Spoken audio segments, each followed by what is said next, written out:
UP विधानसभा उपचुनाव को लेकर बीजेपी 9 क्लस्टर के हिसाब से चुनाव लड़ने की रणनीति बना रही है। इन 9 क्लस्टर में 2 से 3 मंत्रियों के साथ 1 से 2 बीजेपी पदाधिकारियों की टीम लगाई गई है।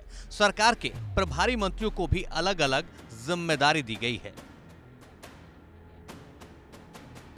इसके अलावा एक एक बूथ के जातीय गणित की जिम्मेदारी मंडल अध्यक्ष और जिला अध्यक्ष को दी गई है। यूपी बीजेपी के अलग अलग मोर्चों को जातीय समीकरण के आधार पर चुनाव वाले विधानसभा क्षेत्र में तैनात किया गया है।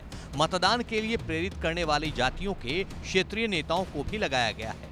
क्षेत्रीय अध्यक्षों को भी अपने अपने क्षेत्र में पड़ने वाली विधानसभा सीट पर लगाया गया है। इसके अलावा सीएम योगी की हर विधानसभा क्षेत्र में एक एक रैली होगी। वहीं मुस्लिम बाहुल्य इलाकों में बीजेपी के मुस्लिम नेताओं को लगाया जाएगा।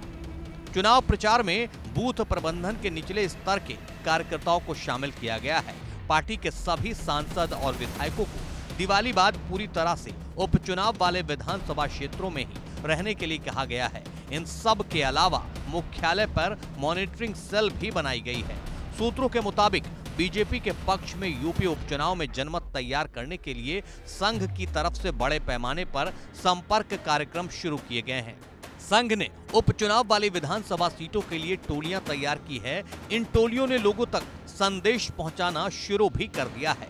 प्रत्येक टोली 5 से 10 लोगों के छोटे ग्रुप के साथ बैठकें कर रही है, जिनमें राष्ट्रहित, हिंदुत्व, सुशासन, विकास, लोक कल्याण और स्थानीय मुद्दों पर गहन चर्चा के माध्यम से लोगों की राय को आकार दिया जा रहा है।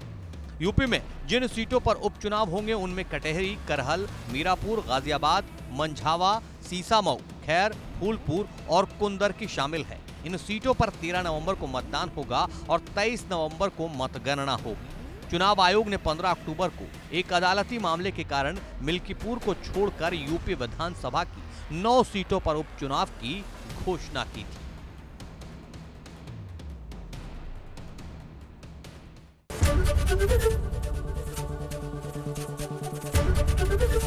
एबीपी गंगा, खबर आपकी, जुबान आपकी।